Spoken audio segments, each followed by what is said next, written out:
They say television only shows what someone chooses to put on it. But what if I told you that sometimes the screen chooses for itself? If this were you, what would you do?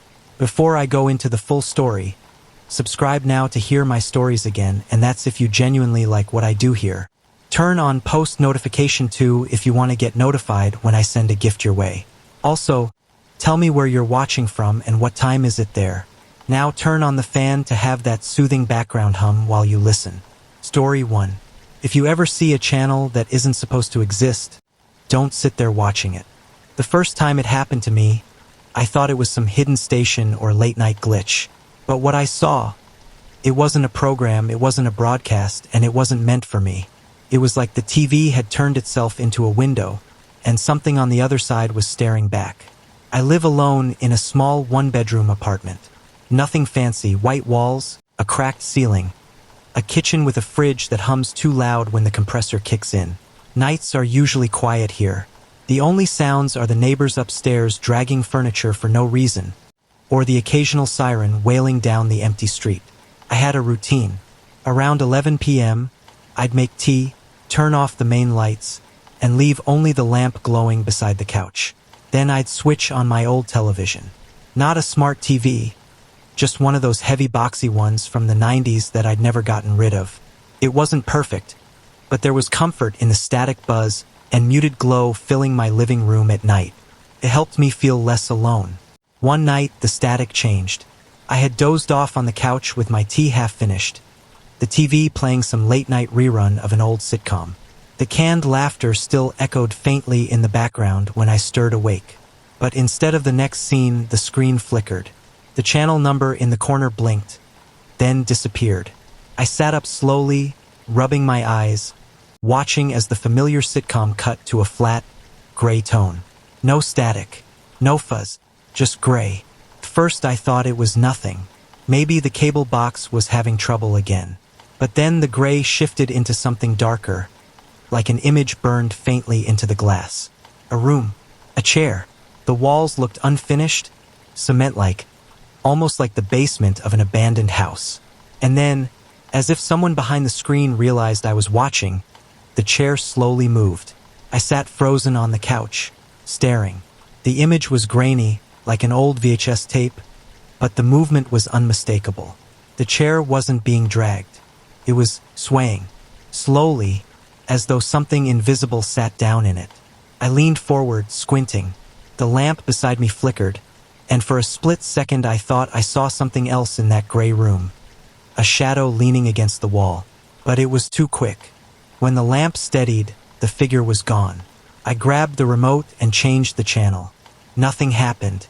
The buttons clicked, but the gray screen stayed. A sudden thought hit me. What if it was a broadcast signal from somewhere close by?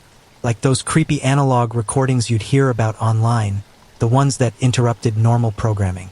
I told myself that had to be it. Some local weirdo hijacking signals.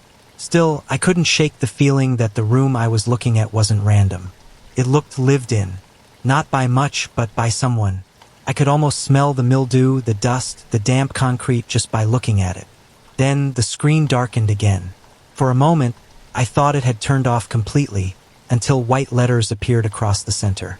"Why are you awake?" My stomach turned. I dropped the remote. The sound in my apartment seemed to vanish, except for the faint ringing in my ears. The letters blinked, then vanished. And the chair in the room was no longer empty. There was a person sitting in it now. Not facing me, no, that would have been too easy. They sat sideways, shoulders hunched, head tilted like they were listening for something I couldn't hear. The image quality was awful, but their outline was sharp enough to make my chest tighten. I didn't breathe, couldn't. The person turned their head, slowly, until their face was angled toward the camera. Their features didn't make sense. Blurred, as if someone had dragged their face across the screen like wet paint. No eyes, no mouth, just smudges where they should have been. And then the voice came, not from the TV speakers, but from inside my apartment. "I can see you." I spun around so fast my neck cracked, but no one was there. Just the lamp, my cold tea, the half-open blinds letting in a slice of streetlight. When I turned back, the figure was gone. Only the words remained, scrawled across the screen in letters so large they almost seemed carved into the glass. "Don't turn around again." I stayed glued to the couch until the screen went black. My reflection stared back at me in the glass, pale and trembling. For a long while, nothing happened, just darkness. Then the TV clicked itself off with a faint pop. I didn't sleep that night. In the morning, when sunlight spilled into the room, I told myself it had been a dream, some kind of waking nightmare. But when I picked up the remote, I noticed something I hadn't before. The channel buttons were worn smooth, as if someone had pressed them again and again for hours. Except I hadn't. That night, I tried to convince myself not to turn the TV on. But by 11 p.m., the silence in the apartment felt unbearable. Against my better judgment, I pressed the power button. The gray screen was waiting. The chair was still there. This time, it wasn't empty. That was weeks ago, and it still hasn't stopped. Every night at the same time, the broadcast appears. The same room, the same chair, the same faceless figure waiting, as if it knows I'll be there to see it. I don't know if it's just my TV, or if anyone else has stumbled across this channel, but it doesn't feel like a show anymore. It feels like surveillance, like I'm the one being watched. Would you keep watching, or smash the TV and walk away? Comment below if you've ever seen something on screen that wasn't supposed to be there. Story 2. You trust the TV to tell you what's real. The weather, the news, the local announcements, they're supposed to keep you safe. But what happens when the station itself lies? What happens when the broadcast is wrong on purpose? I once tuned into my local public access channel in the middle of the night, and what I saw wasn't news. It was a warning, not for the town. For me. Back then, I lived in a small town where nothing much happened. The kind of place where the mayor still announced bake sales on the radio, and everyone knew the name of the guy who drove the snowplow. My nights were quiet. I'd finish dinner, flip through channels, and usually settle on the local station. They ran old black and white movies, regional ads, and sometimes live footage of city council meetings. It was boring, but it was familiar. The low hum of the channel kept me company. I used to leave it running in the background while I read or folded laundry. There was something oddly comforting about knowing my neighbors watched the same little programs. Like we were all connected by that single glowing screen in our living rooms. One Friday night, the channel cut into something different. It was around 1:30 a.m. I was about to switch the TV off when the movie suddenly ended mid-scene. The screen went black, and then, without warning, the emergency broadcast tone blared. At first I thought it was a test. The screen showed the usual rainbow bars, but the tone didn't stop. It went on, droning like it was broken. Then, white text appeared across the screen. "Do not sleep." I frowned, waiting for the usual announcement. Flood warning, tornado watch, something like that. But the screen only repeated the phrase in bold block letters. "Do not sleep." The tone finally cut out. Silence. And then the station switched to live footage of our town square. The footage was grainy like a security camera feed. The square was empty at that hour, just street lamps casting long shadows across the cobblestones. At first, I thought it was just a filler shot. Maybe the broadcast team had accidentally switched feeds. But the camera didn't move. It stayed fixed on the empty square. I waited, my remote in hand, ready to change the channel. Then movement. Something shifted in the shadows near the fountain. A tall shape, too thin to be a person, stepped into the light. Its limbs looked wrong, bent or stretched like its joints weren't in the right places. The feed glitched, fuzzing with static. When it cleared, the figure was closer to the camera, standing still, facing it directly. I told myself it was a prank, some art student messing around with the feed. But my throat was dry, and I couldn't look away. The text reappeared over the image, cutting across the figure's distorted outline. "Stay awake. They walk at night." I dropped the remote. My whole body tensed, like the warning wasn't meant for the town. It was meant for me alone. On the screen, the figure tilted its head. The camera zoomed without anyone touching it, closing the distance between us. I could see its face now, but it wasn't a face. Just a blur of shifting features, like the signal couldn't decide what it was showing. The words changed again. If you fall asleep, you will not wake up. I glanced around my living room, the shadows in the corners suddenly sharper, darker. I wanted to turn the TV off, but my hands wouldn't move. The figure raised its arm, and in my apartment, something tapped against the glass of my window. I jolted up, nearly tripping over the coffee table. The tap came again, 3 sharp knocks against the window pane. I spun toward it, heart racing, but there was nothing outside, just the reflection of my dim living room. When I turned back, the broadcast was gone. The screen showed a toothpaste commercial, cheerful music filling the room like nothing had happened. I stood there, staring, my pulse hammering in my ears. I didn't sleep that night, not after that message, not after what I heard at the window. The next day, I asked a few people if they'd seen the broadcast. Everyone just shrugged. They'd gone to bed early. No one mentioned any emergency alert. That night, I turned on the channel again. The square was waiting, and this time there wasn't just one figure. I don't know how many of them there are. The feed doesn't always show the same angle. Sometimes it cuts to the streets near my house. Sometimes it's the parking lot outside the grocery store. And sometimes, when the picture flickers, I swear it's showing the inside of my apartment. The message hasn't changed. It always ends the same way. Do not sleep. I'm tired now. So tired. But I can't risk closing my eyes. Would you believe the warning? Or risk finding out what happens if you ignore it? Comment below if you've ever seen a broadcast that felt like it was talking directly to you. Story 3. They say everyone has a double. A stranger out there who looks exactly like you. But what if your double wasn't human at all? What if it was already here, walking among us, smiling with your neighbor's teeth, using your best friend's laugh? The night I realized the person across from me wasn't who they claimed to be, I stopped trusting anyone, not even myself. I've lived in the same suburban neighborhood most of my life. It's the kind of place where kids ride bikes until the streetlights flicker on, where the mailman knows your dog's name, and everyone waves even if they don't know you well. I worked from home, so I spent a lot of time watching the world from my front porch. The sounds of lawnmowers, sprinklers ticking in the afternoon sun, and children yelling in the distance gave me comfort. Familiar routines, familiar faces. Nothing about my life felt unusual. At least, not until the night I came back from the grocery store and saw my neighbor standing in the middle of the road, smiling at me in a way I'd never seen before. It was around 9:30 p.m., later than I usually shopped. The street was quiet except for the buzz of a lone street lamp. My neighbor, Mark, stood directly beneath it. He was dressed normally, jeans, a sweatshirt, but there was something strange about how still he was. I slowed my car as I approached. He turned his head toward me, but instead of waving or stepping aside, he just smiled. Wide, too wide. His lips stretched unnaturally, exposing every tooth like he was posing for a dentist's chart. I rolled my window down a crack. "Hey, Mark, you okay?" He didn't answer. He just kept smiling. Finally, I drove past, my stomach nodding.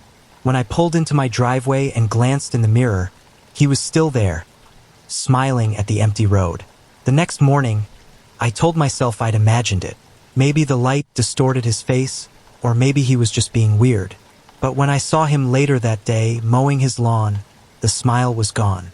He acted perfectly normal, nodded at me, asked about my groceries, even joked about how expensive eggs were. Should have put me at ease. Didn't, because that night, around the same time, I saw him again. Same spot, same smile, standing perfectly still under the street lamp. This time, I didn't stop the car. I drove straight into my driveway, heart hammering, and locked the doors behind me. I peeked through the blinds, half hoping he'd be gone. But he wasn't. He was standing in the middle of the street, facing my house. I shut the blinds and tried to calm myself. Maybe he was drunk. Maybe it was some prank. But deep down, I knew something wasn't right. The following evening, I decided to test it. I waited on the porch as the sun went down. When the street lamp buzzed to life, I saw him step into its glow again. Only it wasn't Mark. Not exactly. He looked like Mark. Same clothes, same haircut, same voice when he finally spoke. But it wasn't him. "Why aren't you smiling?" he asked, tilting his head too far to one side. I gripped the railing. "What? You should smile. Everyone should." His face stretched again, that same impossible grin tearing across his cheeks. His skin didn't wrinkle naturally. It folded, bent, like it was trying to remember how a face was supposed to move. I whispered, "Where's the real Mark?" The grin widened, if that was even possible. His voice dropped lower. "Sleeping." He took a step toward my yard. The porch light above me flickered. My body screamed at me to run inside, to slam the door and hide. But I couldn't. I was frozen, staring at a copy that wasn't human. Before he could step any closer, a car turned onto the street. Headlights swept across the road, illuminating him. And just like that, he was gone. Not walked away, not ran, gone. The car passed. The night returned to its silence, and the spot beneath the street lamp was empty. The next morning, Mark waved at me from his driveway. He looked tired, pale, but normal. Almost too normal. His movements were practiced, his smile measured, as though he was rehearsing how to be human. I wanted to ask if he remembered standing there. I wanted to scream at him, demand to know what had happened. But instead, I just waved back. Because the truth is, I wasn't sure if I wanted the answer. That was weeks ago. Since then, I've noticed others. A woman at the bus stop whose smile lasted too long. A cashier whose eyes didn't blink when I handed him cash. A child who repeated the same phrase 3 times in a row like a glitch in a recording. I don't know how many of them are out there. I don't even know if the real people are still alive. All I know is that they're getting better at pretending. If you saw someone you knew acting just slightly wrong, would you confront them? Or pretend you didn't notice? Comment below if you've ever seen someone who didn't feel quite human. Story 4. You know that feeling when reality glitches for just a second? When your vision flickers? Or you misstep and the world feels wrong? They say if you slip through that crack, you'll fall into the backrooms. An endless maze of yellow walls, buzzing lights, and no way out. I laughed at that rumor once, but then it happened to me, and I still don't know how I got back. It was supposed to be an ordinary day at work. I was stuck in a conference room for hours, listening to the droning hum of the overhead lights while my manager flipped through endless slides. The carpet smelled faintly of dust and old coffee, and the walls were the same depressing beige I'd stared at for years. When the meeting finally ended, I was exhausted. I left the room, badge still clipped to my shirt, and took the stairs instead of the elevator. I remember thinking the stairwell felt unusually quiet. My shoes echoed against the concrete, and I couldn't hear anyone else coming or going. I pushed open the door to the second floor, and stepped into someplace that shouldn't exist. The hallway stretched farther than it should have. At first glance, it looked like another office corridor. Same yellowish walls, same stained carpet, same flickering fluorescent lights. But the proportions were wrong. Too long, too wide. The lights buzzed louder than they should, like an angry swarm of bees trapped in the ceiling. I turned to go back through the door, but it wasn't there. Behind me was just more hallway, stretching into infinity. I froze, clutching my badge, trying to make sense of it. Maybe I'd gotten off on the wrong floor. Maybe I was just tired and disoriented. But the air smelled strange. Musty, damp, as if the walls themselves were sweating. And somewhere in the distance, I thought I heard footsteps. I started walking. The carpet squished faintly beneath my shoes, like it had been soaked and never dried. The lights above buzzed in uneven patterns, sometimes dimming, sometimes flickering so violently I thought they'd burst. I kept looking for a sign, a door, a window, anything familiar, but all I found were more hallways. Some stretched endlessly, others bent at sharp angles that led me into identical corridors. I tried marking the walls with a pen from my pocket, but when I circled back, the marks were gone. The footsteps grew louder.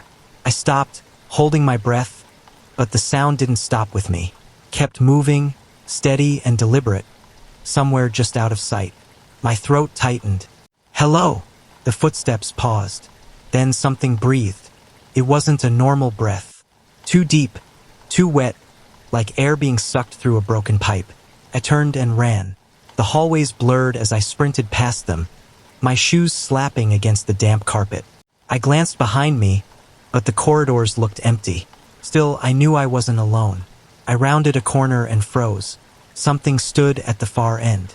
Tall, its body stretched too thin, its head brushing the ceiling. Its limbs dangled like they were boneless, and its face, if you could call it that, was a blank oval of pale skin. It tilted its head, and the lights above flickered in response, buzzing louder. I backed away slowly, my chest tight. My mind screamed at me to run, but my legs felt like lead. The thing took a step forward, then another. Its body swayed unnaturally, as though gravity didn't apply to it. I turned and bolted, not caring where I ended up. But no matter how far I ran, the corridors didn't change. The same walls, the same carpet, the same buzzing lights, and always the sound of those footsteps behind me. I don't remember how long I wandered. Time didn't feel real there. My watch had stopped, and the lights never dimmed. At some point, I collapsed against a wall, too exhausted to move. I closed my eyes for what felt like only a second. When I opened them, I was lying on the floor of the office stairwell. The door to the second floor was behind me, slightly ajar. I scrambled up, heart racing, and stumbled into the hallway I knew. The real one, with its scuffed linoleum tiles and familiar humming vending machine. But something was wrong. My shoes, they were damp. The faint smell of mold clung to them, the same as the carpet in that endless place. And in the quiet of the stairwell, I thought I heard it again. That wet, broken breathing. I don't know if I really escaped. I don't know if what I'm in now is the real world, or just another layer of those halls. Some nights, when I close my eyes, I dream of yellow walls and buzzing lights. Sometimes, when I wake up, I swear the carpet under my bed feels damp. If you slipped into a place like that, would you keep walking, or sit down and wait for it to end? Comment below if you've ever felt like you were in the wrong version of reality. Story 5. Have you ever gotten an emergency alert on your phone?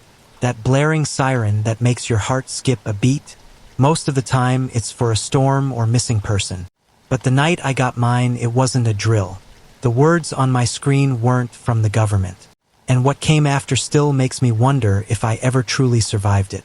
It was just after midnight, and I was sitting on the couch half asleep with the TV on low. The room was quiet except for the hum of the refrigerator and the soft ticking of the wall clock. Outside, the rain tapped steadily against the window, a calming rhythm that almost lulled me to sleep. Then, out of nowhere, my phone screeched. The sound jolted me upright. Shrill, robotic, impossible to ignore. I grabbed it off the coffee table, annoyed. But the screen didn't say Amber Alert or weather warning. Instead, it displayed a single line of text. Do not look outside. First, I thought it was some prank. Maybe a hacker, maybe a glitch. But then the TV changed too. The movie I was half watching froze, the screen went black, and the same words appeared in white, bold letters. Do not look outside. My skin prickled. The sound of the rain seemed louder now, harder, like something heavy was moving with it. The broadcast continued. This is a state emergency alert. Stay indoors. Do not attempt to look outside. Do not respond to voices you may hear. Repeat. Do not look outside. A chill ran down my spine. Voices? What voices? That's when I realized the tapping on the glass wasn't rain anymore. It was slower, more deliberate, like knuckles rapping gently against the window. I froze on the couch, staring at the blinds that covered the window. The knocks came again, soft but unmistakable. My breath caught in my throat. Then, faintly, I heard it. Hey, can you let me in? It's freezing out here. The voice was calm, casual, familiar. It sounded exactly like my neighbor, Daniel, the guy who lived 2 doors down. But the way the voice dragged slightly at the end of each word made my stomach turn. The TV crackled. A new message scrolled across the screen. They know you hear them.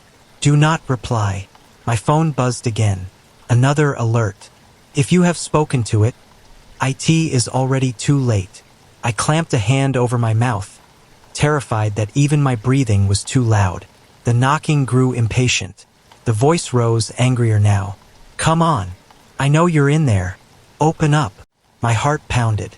Every instinct screamed at me to run, to hide, to do something. But my body wouldn't move.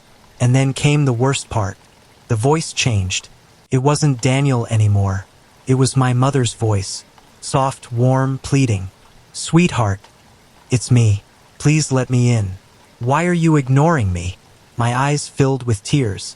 My mom had been dead for 5 years. The blinds rattled as something scraped against them from the outside. I couldn't stop shaking. I wanted to scream, but the warning on the screen burned in my mind. "Do not respond." The voice kept calling, shifting between tones. Sometimes my neighbor, sometimes my mother, sometimes even my own voice, pleading with me to open the window. The alerts buzzed again, overlapping so fast I could barely read them. "Stay away from reflections. Do not recognize it. If you look, IT will know your face." The lights flickered. The power surged. The TV screen went black, leaving only my pale reflection staring back at me. And then the glass shattered. I don't remember what happened after that. 1 second, I was on the couch, clutching my phone. The next, it was morning. Sunlight streamed through the windows, the glass perfectly intact. No rain, no broken blinds.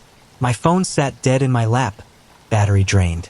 For a moment, I almost convinced myself it was a nightmare, until I checked my call log. There, in my outgoing calls, was a single number dialed at 12:37 a.m., the exact time the alert started. It was my mother's number, the one that had been disconnected since the day she died.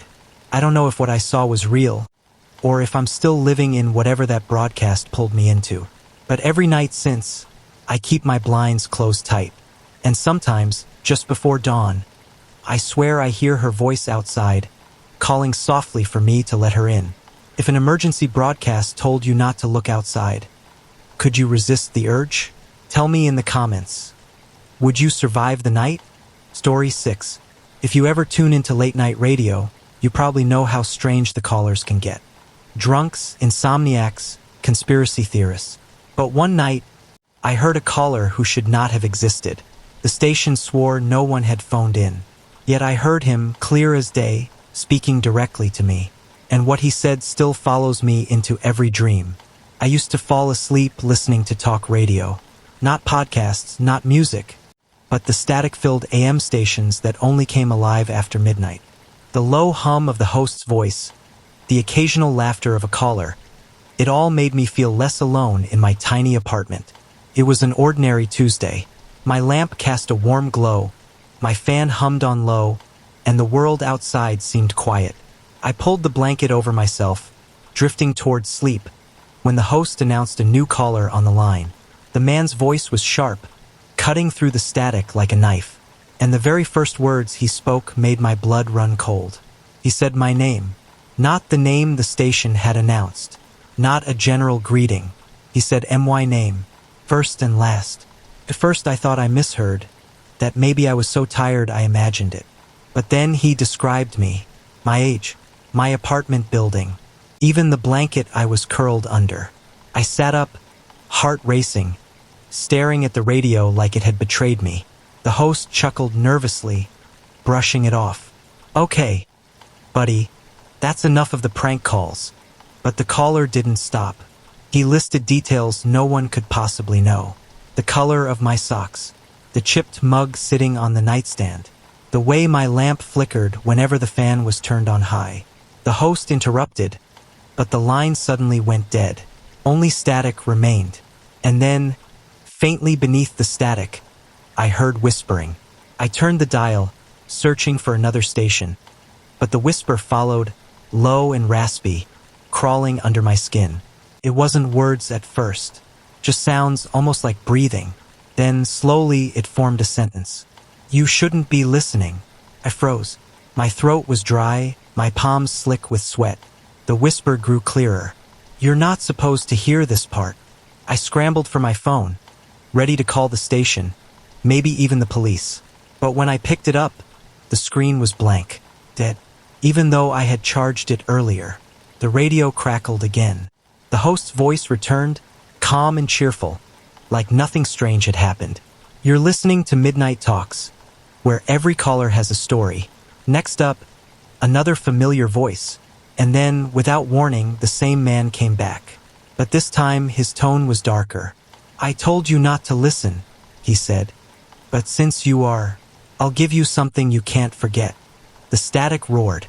The sound filled the room until it seemed to vibrate in my bones. I covered my ears, but the voice cut through anyway, louder than ever. Look outside. I shook my head violently, whispering no, no, no. But my body moved without my permission. My legs swung off the bed, my feet touched the cold floor, and I shuffled toward the window as if pulled by invisible strings.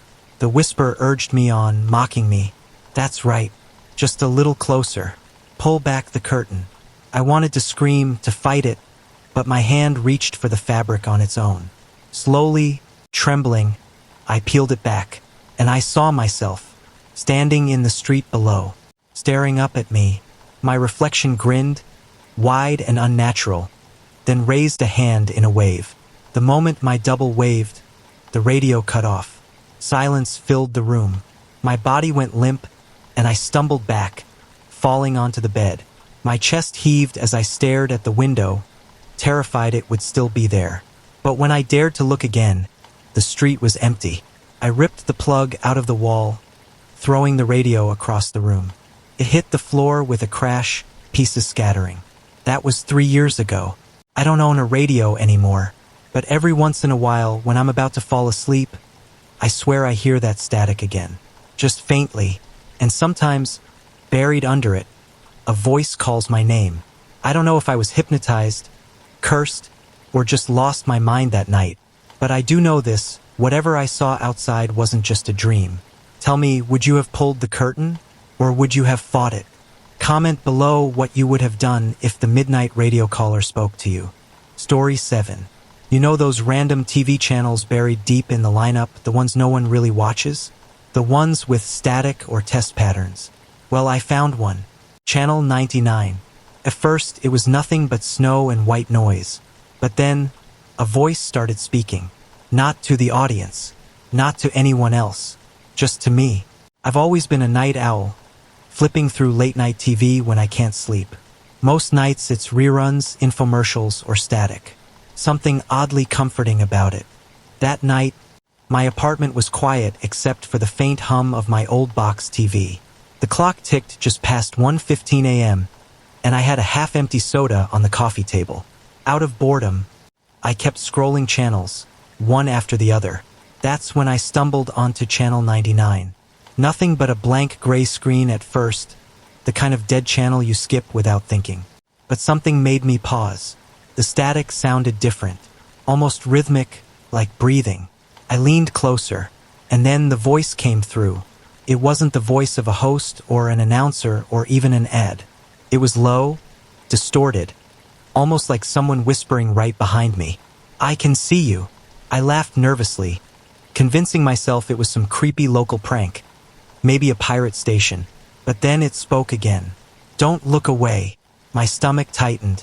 The voice wasn't coming through like a normal broadcast. It seemed to move around the room, as if it were inside the air itself. I grabbed the remote, ready to flip to another channel, but my hand stopped mid-press when I realized the reflection on the TV wasn't quite right. The room behind me looked darker, stretched, like the shadows had grown longer. The voice chuckled softly. That's better. Now stay with me. I swallowed hard, frozen in place. The air felt colder, my skin prickling as though the room itself was reacting. The static flickered, and faint shapes moved within it. Faces that weren't faces, blurry outlines that almost resembled people. The voice kept talking, calm but commanding. You're alone, aren't you? No one to stop you. No one to hear you. It's just us now. I whispered, Who are you? Before realizing I had made a mistake. The voice replied instantly, I'm the one you've been waiting for.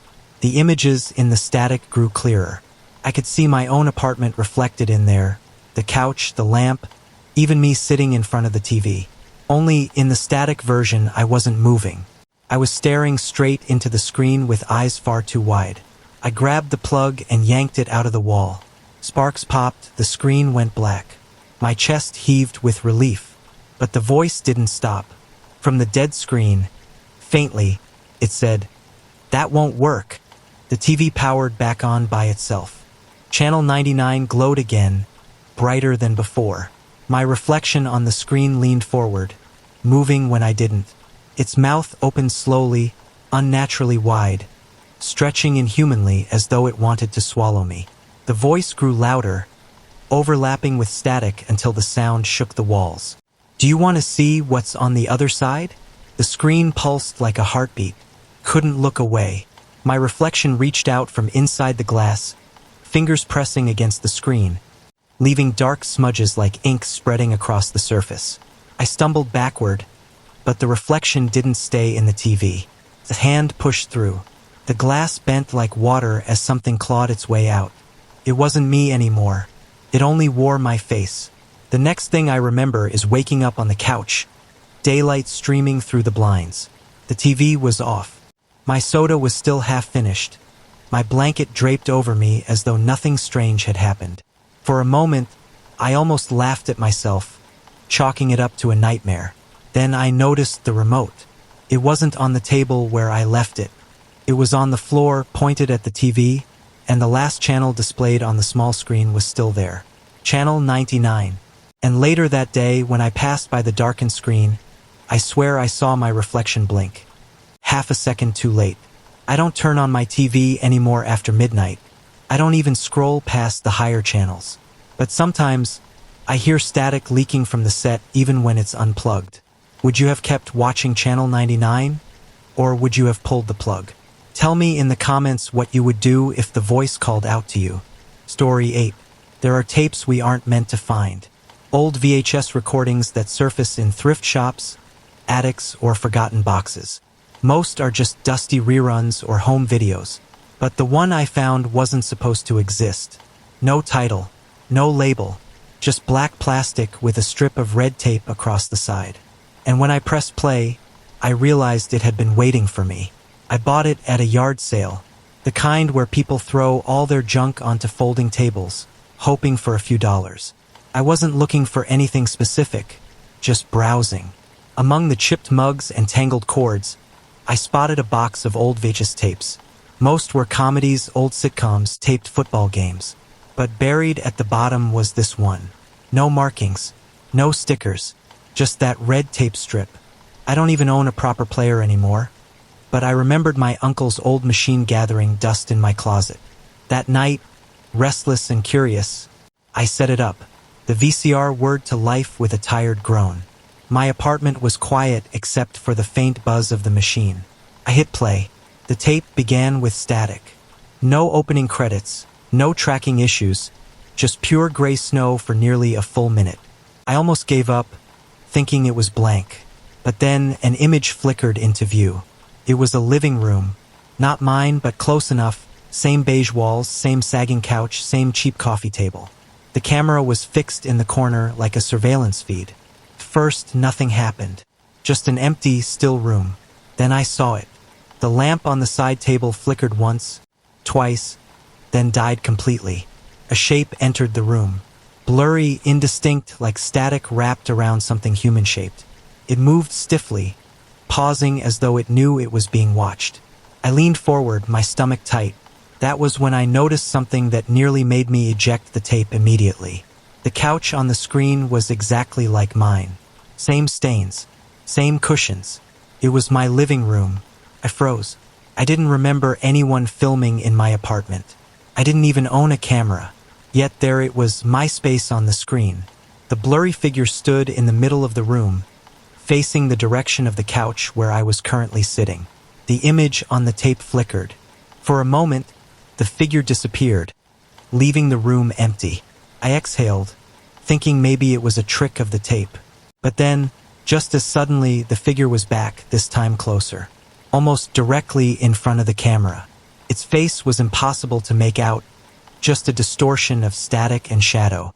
The longer I stared, the more it seemed to shift, like it was trying on different features, different identities. I scrambled for the remote, but it wasn't on the table. I must have dropped it when I sat down. My eyes darted between the floor and the screen, afraid to look away for too long. The figure tilted its head. And then, through the fuzz of the tape, I heard it. A voice. "You shouldn't have played this." The sound wasn't coming from the TV speakers. It was coming from behind me. I whipped around, but the room was empty. Just my dim lamp, my old books, and the VCR humming steadily. My chest tightened, every nerve screaming at me to stop the tape. But when I turned back to the screen, my blood went cold. The camera angle had changed. It was no longer showing the wide view of the living room. It was closer now, focused directly on the couch, focused on me. I saw myself sitting there, hunched forward, eyes wide with fear. The me on the screen looked directly into the camera and whispered something I couldn't hear. Then the figure appeared behind me on the screen. I spun around, heart racing. Nothing. Empty air. But when I looked back at the TV, the version of me on the tape wasn't alone anymore. The static-wrapped figure had its hand on my shoulder. And slowly, painfully, the figure leaned down and whispered into the ear of the version of me on screen. My own voice came out of the TV, repeating the words back. "Don't turn around." I lunged forward, ejecting the tape with shaking hands. The VCR spat out, the machine clicking angrily. I shoved the cassette back into the box and slammed the closet shut. For a long time, I just sat there in silence, convincing myself it was a trick, an illusion, some kind of lost film or hoax tape. But when I finally stood up to turn off the light, I noticed something that nearly made my knees buckle. On the screen of the darkened TV, faint and ghostly, my reflection lingered. Only it wasn't moving the way I was. His eyes were too wide, his mouth too still, and its shoulder bore the faint imprint of a hand. I don't know if that tape found me by accident or if I was meant to see it. I've never dared to play it again, but I can feel it sitting there in the closet, waiting. If you found a tape that showed your living room, would you keep watching? Or would you destroy it? Tell me in the comments what you would do with the tape that shouldn't exist. Story 9. I first learned about number stations back in university. A strange late-night rabbit hole on the internet led me to recordings. Mechanical voices reading endless streams of digits, sometimes with eerie tones or distorted music playing underneath. People speculated they were Cold War relics, secret transmissions for spies, or even messages from beyond this world. Most people laughed them off. But to me, those recordings burrowed into my skin. They felt alive, like each string of numbers was hiding something I wasn't supposed to know.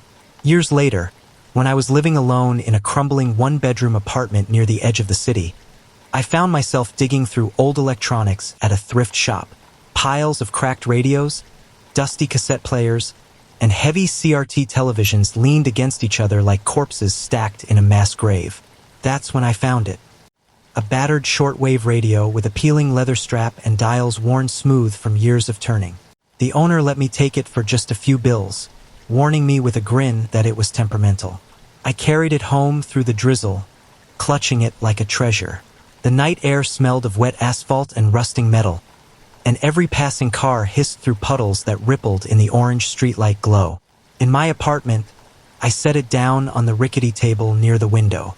The room smelled faintly of mold and the fried food drifting up from the restaurant downstairs. The walls were thin. I could hear muffled arguments from the couple next door, but when I turned the knob on that radio, everything else fell silent. At first, it sputtered static, waves of crackling and sharp hisses. I leaned close, adjusting the dial, listening as fragments of voices bled through. News broadcasts in languages I didn't understand. Snippets of music, thin and distant, like it was being played in another world. Then, at 2:17 a.m., I stumbled upon it. A woman's voice, flat, mechanical, but undeniably female. 742610. The numbers marched out, each syllable separated by a faint click. My chest tightened. This was it, a number station. I listened, transfixed, as she continued for almost 3 minutes before fading back into static. But then something happened that I had never heard on any of the recordings online. The voice came back, repeating the same sequence. Except this time, at the end, there was a pause. Then, in the same flat tone, it said, "Are you listening?" I froze, my hand hovering above the dial. My mind scrambled for a rational explanation. Maybe it was a prank, a pirate station, some lonely ham radio operator having fun. But deep down, something told me it wasn't. The following night, I returned to the radio, unable to resist. I tuned in around the same time, and there she was. For 9, 8, 2, 3, 6. Hello again. I slammed the radio off. My apartment was too quiet, the shadows too long. I swore I wouldn't touch it again. But of course I did. By the end of that week, I was addicted. Every night at 2:17, I sat by the window with the rain dripping steadily against the glass, waiting. The voice never failed. Always numbers, always at the same time, and always at the end words.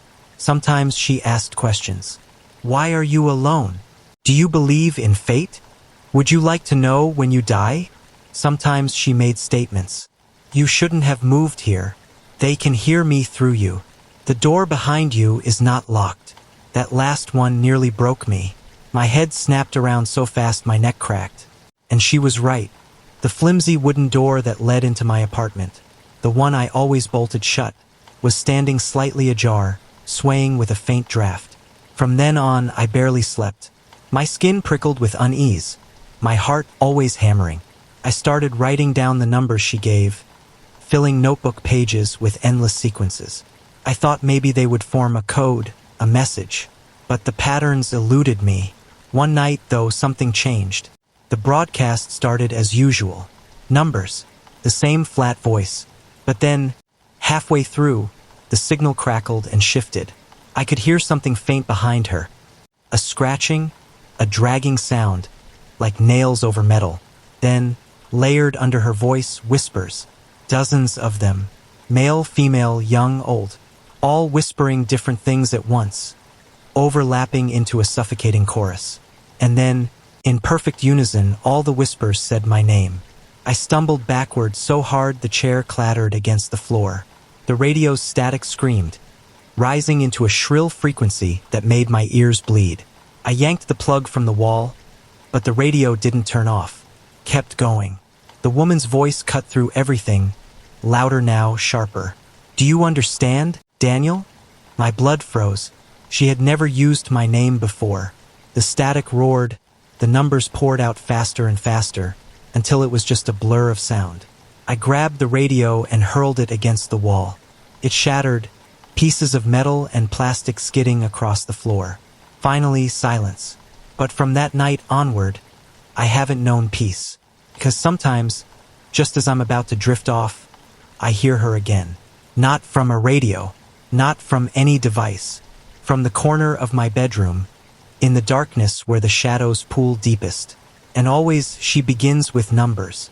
But now, after the numbers, she whispers something new. She whispers how many days I have left. Story 10. You've probably never paid much attention to phone booths. Most people haven't. They're just old relics, broken glass boxes you pass on the street, forgotten now that everyone carries a phone in their pocket. But when I was a teenager, I found out that some phone booths aren't as dead as they look. Some of them are still waiting for someone to pick up. Started one wet night in early October. The air was thick with that smell of rain and car exhaust, and the streets glistened like black glass under the yellow lamps. I had been walking home from a friend's place, hoodie pulled tight against the drizzle, sneakers splashing through shallow puddles. The city felt empty, just the distant growl of a bus and the hiss of wet tires. That's when I saw it. An old red phone booth standing crooked on the corner by the abandoned laundromat. Its glass panes were cracked, the paint flaking off in strips like peeling sunburn. Weeds twisted up from the sidewalk around its base. It looked like it hadn't been touched in years. But as I walked past, I heard it. The phone inside was ringing. A sharp, metallic ring that cut through the silence. Ring, ring, ring. Steady, patient, like it had all the time in the world. I stopped. My chest tightened, and I glanced around the street. No one was there. Just me, the dripping sound of water from a broken gutter, and that booth. The ringing wouldn't stop.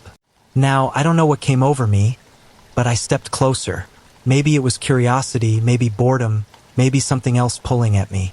I pushed the booth door open, and it groaned on its rusted hinges. The air inside smelled of damp paper, mildew, and something faintly metallic, like old blood. The phone kept ringing. A thick black receiver dangled from its cord, swaying gently like someone had just dropped it. I picked it up. For a moment, there was only silence, then a faint hiss of static, like breathing on the other end. I whispered hello, and then a voice answered. It was a man's voice, low and grainy, almost swallowed by the static. He said my name, not once, not twice, but 3 times. Each time slower, heavier, like he was tasting it. I froze. My name wasn't common, and I had never given it out to any prank line. My throat went dry, and I almost hung up. But before I could, the voice said something else. Don't walk home. They're waiting. My blood went cold. I wanted to shout, demand answers, but the line went dead. Click. Silence. I stood there in the booth, the phone pressed to my ear, heart hammering like it wanted to break out of my chest. The rain tapped against the glass, and outside, the street was still empty. But suddenly, it didn't feel empty anymore. I hurried home that night, every shadow looking like it could move, every alleyway feeling like it had eyes. By the time I slammed my apartment door shut, I told myself it was just some creep with access to an old phone line. Nothing more. But it didn't stop there. Every night after midnight, the booth rang. I didn't always answer. Sometimes I lay in bed, listening to the faint ringing drifting in through the cracked window like a mosquito whine that wouldn't quit. But when I did pick up, it was always him, the man who knew my name. Sometimes he warned me about things that hadn't happened yet. There's a car outside your building with its lights off. Don't go near it. Your friend isn't sick. He just doesn't want you to come over tonight. They already know you're listening. And he was always right. Always. Other nights, he told me things I didn't want to know. Things about people I cared about. Secrets I shouldn't have heard. He described details of my apartment. Things he shouldn't be able to see. Once, he told me what shirt I was wearing before I had even looked down. One night, the call was different. The voice didn't greet me. It didn't even say my name. It just whispered over and over, "Don't look behind you." The booth's glass was fogging from my breath as I pressed the receiver tight against my ear. My body went stiff. My hand trembled on the cord. I wanted to look, but I couldn't. The longer I stood frozen, the more his whisper grew urgent. "Don't look. Don't look. Don't look." I finally dropped the phone and shoved the booth door open, stumbling into the rain-soaked street. My chest heaved, and my eyes darted wildly across the empty road. Nothing, just shadows and puddles. But deep inside, I knew he hadn't been lying. After that night, the ringing followed me. I'd hear it in my apartment, faint but sharp, coming from nowhere. Once, while sitting in class, my phone, turned off, began to buzz with that same metallic chime, and when I answered, there was static and breathing. The calls grew bolder, louder. He told me things about the future, and I started writing them down. Small things at first, an accident on 8th Street, a fire alarm in my school. Then bigger things, a blackout that covered half the city. A name, whispered 2 days before I read about a man's death in the paper. Every prediction came true. And then one night, just as the rain hammered against the glass of the booth harder than ever before, the voice told me something I can't forget. "This is the last time we speak. Tomorrow you won't come back." My stomach dropped. I stammered, asked what he meant, but the line filled with screaming static. A roar so loud it burned in my ears. I slammed the receiver down and stumbled out into the street, heart racing. I didn't go near the booth the next night, or the night after, but the ringing, I still hear it. In my dreams, in quiet rooms, sometimes in the faint hiss of the shower water. Always the same rhythm, always waiting. And deep down, I know one day I'll answer again, because the booth isn't done with me. Not yet. And if you ever pass an old phone booth after midnight, and it starts ringing, Don't pick up. Please, don't pick up.